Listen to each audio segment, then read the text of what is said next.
तो एक कानून ऐसा बनाओ कि इस देश का प्रधानमंत्री अगर एक शब्द भी झूठ बोले उसे फांसी पर लटका दो। कानून ऐसा बनाओ ना। एक कानून आप ऐसा बनाओ कि जितने भी भ्रष्टाचारी हैं उनको सिर पे खड़ा करके AK-47 में लेकर उड़ा दो। बनाओ ऐसा कानून अगर तुम्हें हिम्मत है तो।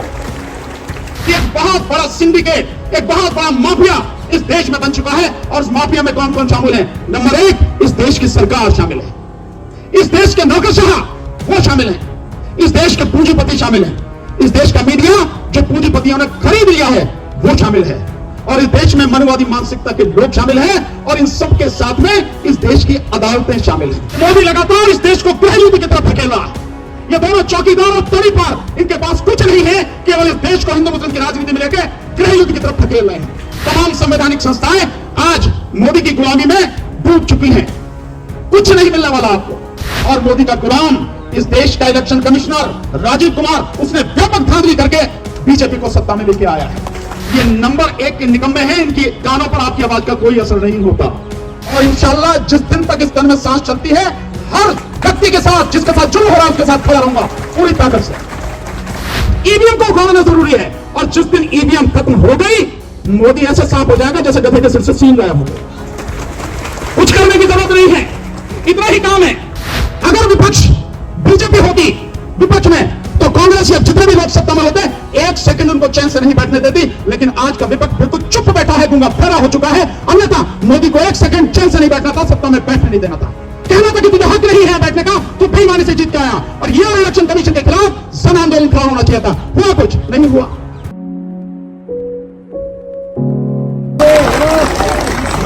पीछे हो जाए, इधर हो जाए।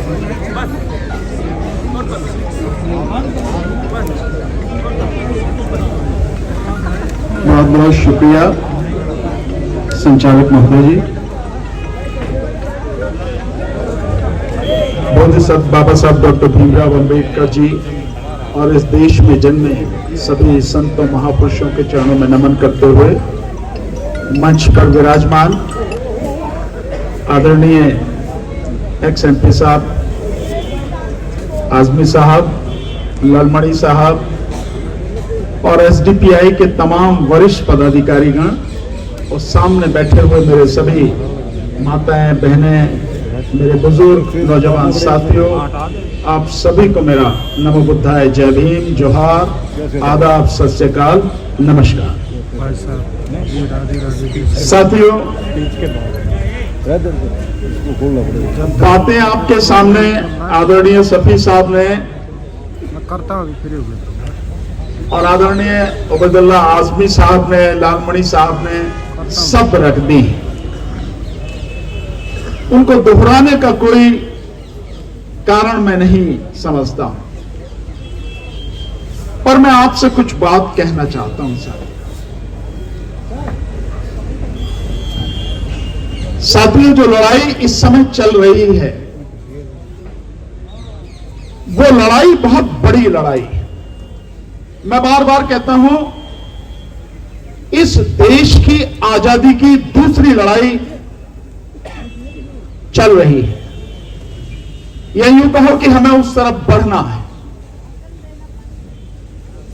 देश में विदेशियों के लड़ने के लिए भारत के बहुत लोगों ने कुर्बानियां दी। धर्म और जाति की बात नहीं थी, उसमें सभी धर्म और जातियों के लोग थे।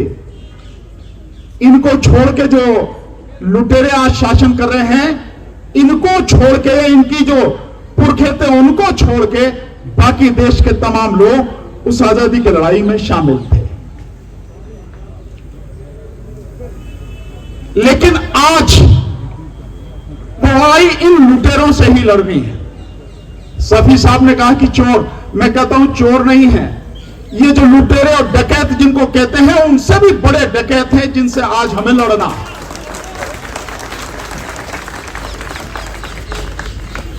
और कितने झूठे और मक्कार हैं इसका अंदाजा सिर्फ इस बात से लगाएं आप कि परसों संसद में इस देश के, या यूं कहो कि दुनिया के सबसे झूठे व्यक्ति जो दुर्भाग्य से भारत का प्रधानमंत्री है, उसने 1.5-2 घंटे बोला।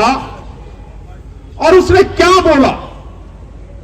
11-12 संकल्प उसने गिनाए, पर एक संकल्प जिससे शुरुआत उसने की, मैं उसके विषय में बताता हूं। उसने कहा कि भ्रष्टाचार के विषय में, करप्शन के विषय में जीरो टॉलरेंस, यानी कोई उसके विषय में बर्दाश्त नहीं किया जाएगा। हां, बर्दाश्त नहीं किया जाएगा कि कोई भ्रष्टाचार के विषय में बोले और मोदी को कोई भ्रष्टाचारी कहे, यह बर्दाश्त नहीं किया जाएगा। मतलब वो व्यक्ति इस बात को कह रहा है जो छटा हुआ बेईमान और भ्रष्टाचारी, वो व्यक्ति इस बात को कह रहा है जिसने तमाम भ्रष्टाचारियों को अपने पास रख लिया, गले लगा लिया, उनको मंत्री, मुख्यमंत्री न जाने क्या क्या बना दिया, वो व्यक्ति भ्रष्टाचार की बात कर रहा है। वो व्यक्ति भ्रष्टाचार पे जीरो टॉलरेंस की बात कर रहा है जिसने इलेक्टोरल बॉन्ड के माध्यम से ईडी और सीबीआई और इनकम टैक्स डिपार्टमेंट के माध्यम से चंदा दो और धंधा लो लेकर इस देश को लूटा है, वो व्यक्ति भ्रष्टाचार की बात कर रहा है, जीरो टॉलरेंस की बात। और बेशर्मी उसकी देखिए कि यह बात वो संसद में कर रहा है और उसकी तमाम बात रिकॉर्ड होंगी। आने वाली दुनिया जब भी संसद के सारे रिकॉर्ड को देखेगी तो पाएगी कि किस कदर झूठा और मक्कार इस देश का प्रधानमंत्री, जिसको झूठ बोलने में जरा सी भी शर्म नहीं आती है, इतनी भी उसे पता नहीं है। उन लोगों से लड़ाई है साथियों हमारी, जो आप यहां देख रहे हैं कि लोकतंत्र बचाओ, संविधान बचाओ। यह वाकई में बहुत बड़ी लड़ाई है लोकतंत्र और संविधान को बचाने की।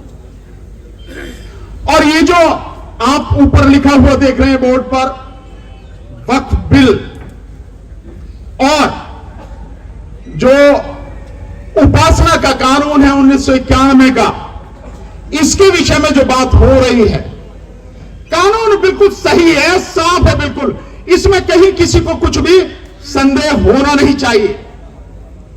बिल्कुल स्पष्ट रूप से उपासना का जो कानून है 1991 का, वो साफ कहता है, अब्दुल्ला आजमी साहब ने वो आपको सब बता दिया कि 1947 तक जिस भी धार्मिक स्थल की जो स्थिति थी उस पर किसी किस्म की चर्चा नहीं की जाएगी, उसका जो स्वरूप है उसको छेड़ा नहीं जाएगा, बिगाड़ा नहीं जाएगा।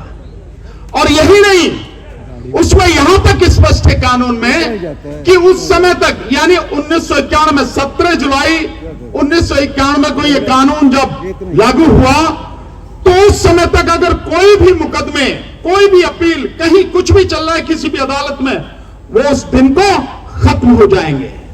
और साथ में उसके बाद इससे संबंधित कोई भी मुकदमा, कोई भी अपील किसी भी अदालत में नहीं की जाएगी और किसी अदालत को कोई अधिकार नहीं होगा इस पर सुनवाई करने का।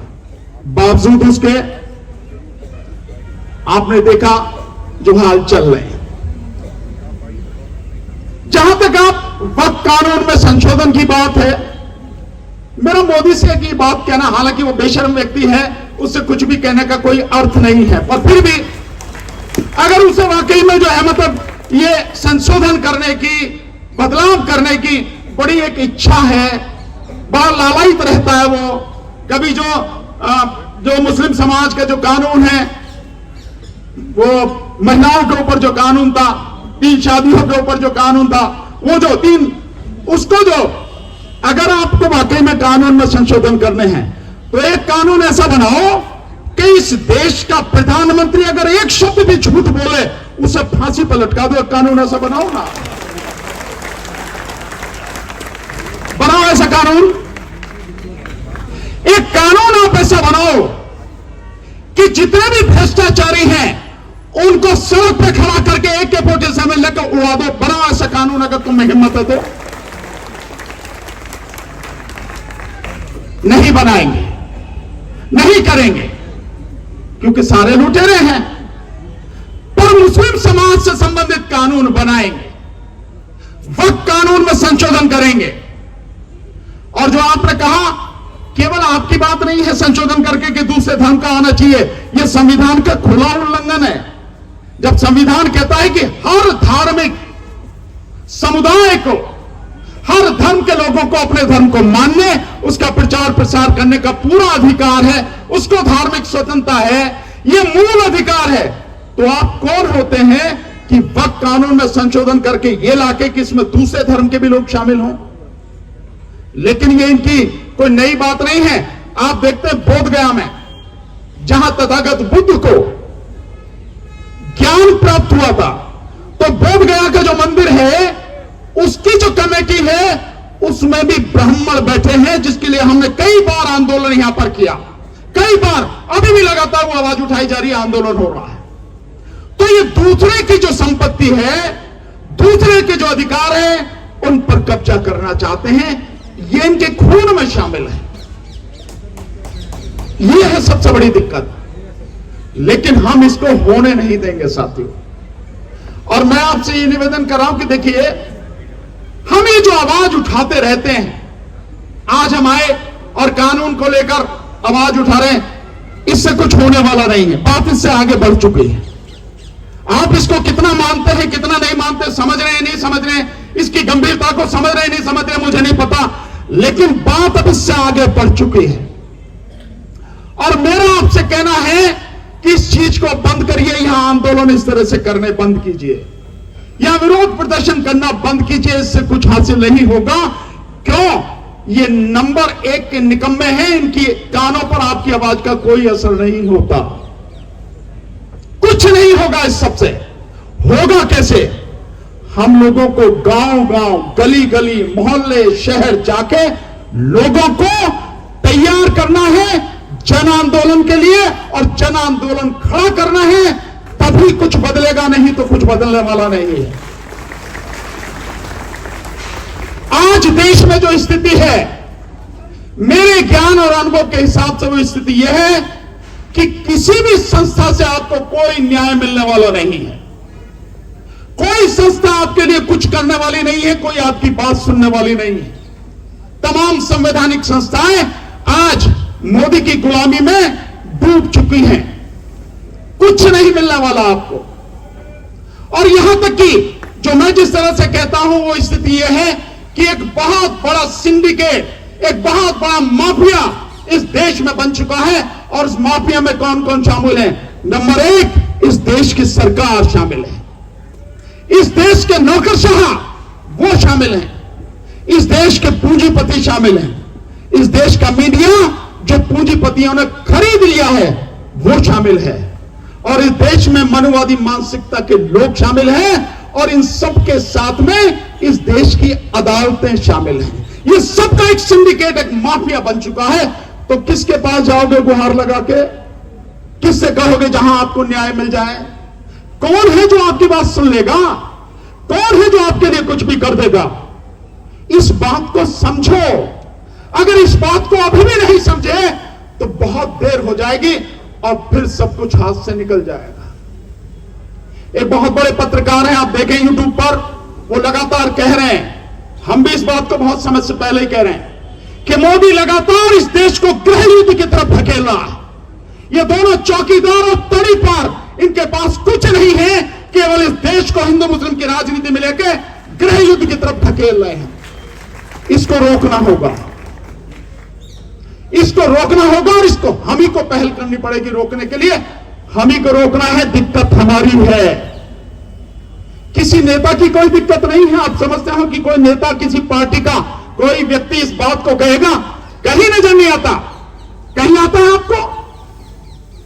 लोकसभा चुनाव हुआ यहां पर 2024 का, और 3 बड़ी संस्थाओं ने, मैं बार बार इस बात को कहता हूं, हर मंच से कहता हूं, 3 बड़ी संस्थाओं ने सारे सबूतों के साथ, सारे तथ्यों के साथ यह बात सिद्ध कर दी कि लोकसभा चुनाव में व्यापक पैमाने पर धांधली हुई है, और मोदी का गुलाम, इस देश का इलेक्शन कमिश्नर राजीव कुमार, उसने व्यापक धांधली करके बीजेपी को सत्ता में लेके आया है। और क्या थी वो धांधली? 542 लोकसभा सीटों पर चुनाव हुए, 543 है कुल, लेकिन एक लोकसभा क्षेत्र सूरत का, वो अनपोज डिक्लेयर कर दिया बीजेपी का व्यक्ति, कांग्रेस वाला छोड़ के भाग गया। उस लोकसभा सीट के अलावा 542 लोकसभा सीटों पर चुनाव हुआ। आप जानकर हैरान होंगे कि केवल 4 लोकसभा सीटों पर ही जितनी वोटें पड़ी उतनी वोटें निकली, केवल 4।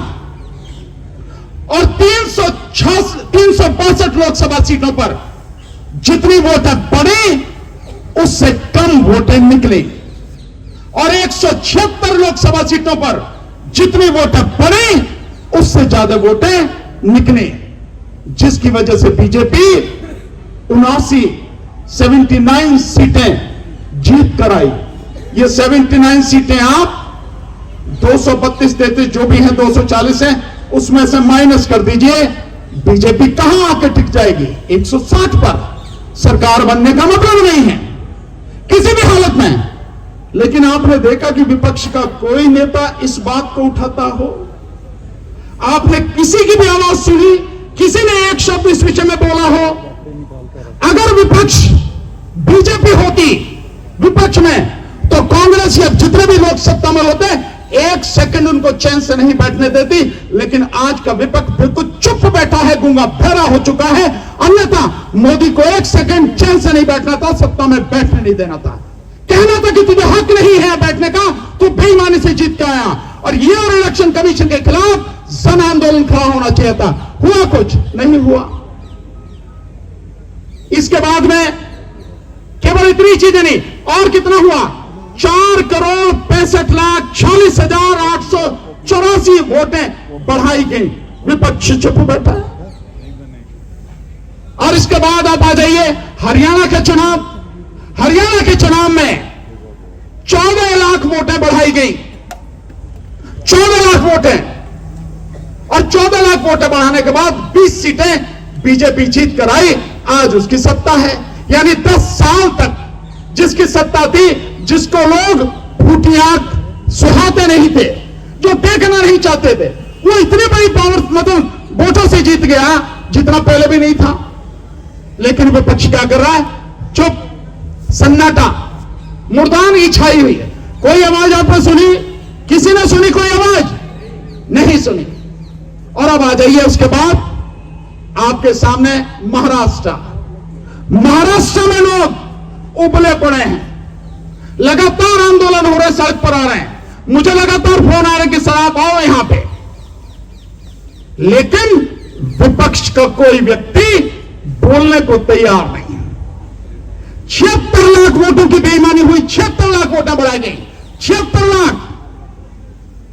और उसकी वजह से इतनी भारी बहुमत से बीजेपी जीत कर आई है। क्यों ये लड़ाई लड़नी नहीं चाहिए विपक्ष को? ये आंदोलन नहीं करना चाहिए? जन आंदोलन के अलावा अब कोई रास्ता बचा है? कोई रास्ता नहीं बचा। लेकिन विपक्ष ना बोलने को तैयार है, ना लड़ने को तैयार है। इसीलिए तो मैंने कहा, और इसलिए हमारे साथी सब कह के गए, अब आपको लड़ना है। नेताओं को कोई फर्क नहीं पड़ता। नेता तो बंदर की तरह गुड़ाकी मार के आज यहां बैठा, कल को यहां बैठ जाएगा, कुछ नहीं फर्क पड़ता उस पर। जब उसे लगे कि उसकी गर्दन फंस रही है, अपनी गर्दन बचाने के लिए जनता की गर्दन कटवाने में उसे एक सेकंड नहीं लगेगी। वो दल बदलू बेपैंदी के लोटे की तरह, थाली में पड़े व्यंजन की तरह इधर से उधर जरा सी देर में हो जाएगा। समस्या तुम्हारी, बेरोजगार तुम्हारे बच्चे हैं, शिक्षा तुम्हारे बच्चों की छीनी जा रही है, महंगाई का असर सबसे ज्यादा तुम पर पड़ रहा है। जितनी भी मेडिकल फैसिलिटी है अगर वो नहीं मिल रही तो आपको नहीं मिल रही, इसलिए दिक्कत आपकी है।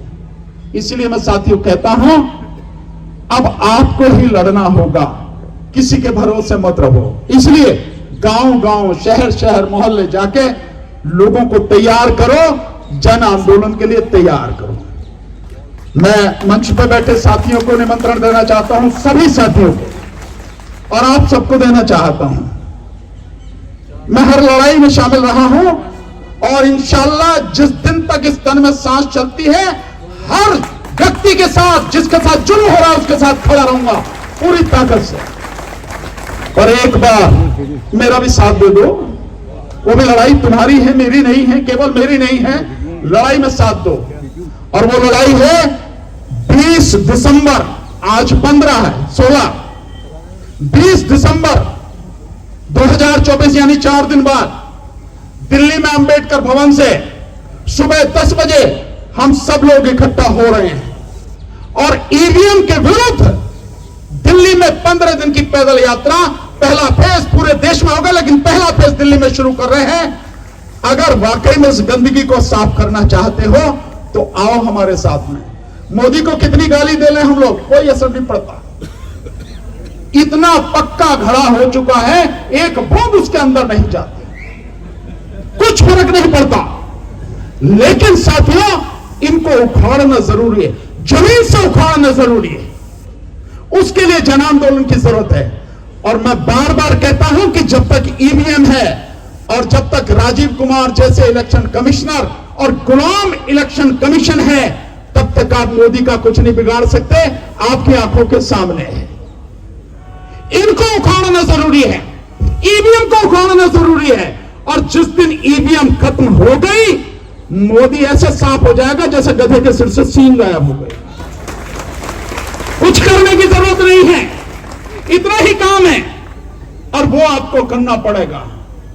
अगर ईमानदार हो और चाहते हो कि आपके बच्चों का भविष्य बचे, इस देश की फसलें और नस्लें बचें, किसान बचें, मजदूर बचें, हमारे बच्चों को रोजगार मिले, तो 20 दिसंबर को आइए अंबेडकर भवन, रानी झांसी रोड पे, यहीं से आगे है, आप जानते हैं सब लोग, ईदगाह के पास में, कसापुरा वाली जो ईदगाह उसके पास में अंबेडकर भवन।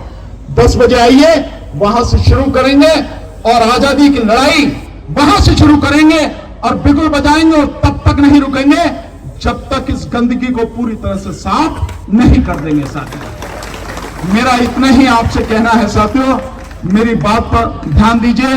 आप आए, मैं हमेशा शफी साहब आपके साथ में, एसडीपीआई के साथ में, और इस देश के तमाम वो जो मजलूम लोग हैं जिनकी कोई नहीं सुनता, जिन पर अत्याचार हो रहे हैं, उनके साथ में हूं। लेकिन सिर्फ एक बात कह के अपनी बात खत्म करूंगा। ध्यान रखिए, ये जो सब कुछ हो रहा है, चाहे संभल का मामला हो, चाहे फिर बदायूं में हुआ हो, और चाहे अजमेर शरीफ की दरगाह का मामला हो, और जितने भी सारी चीजें हो रही हैं, ये केवल और केवल जो मुख्य लड़ाई है, उस मुख्य लड़ाई से, मुख्य मुद्दों से ध्यान भटकाने की एक घिनौनी साजिश है। इस जाल में मत फंसना। अगर यहीं फंस के रह गए तो असली लड़ाई भूल जाओगे और फिर इस गंदगी को साफ नहीं कर सकोगे। बहुत बहुत शुक्रिया, आपने मुझे बुलाया, समय दिया, सम्मान दिया। नमो बुद्धाय, जय भीम, जोहार, आदाब, सत श्री अकाल।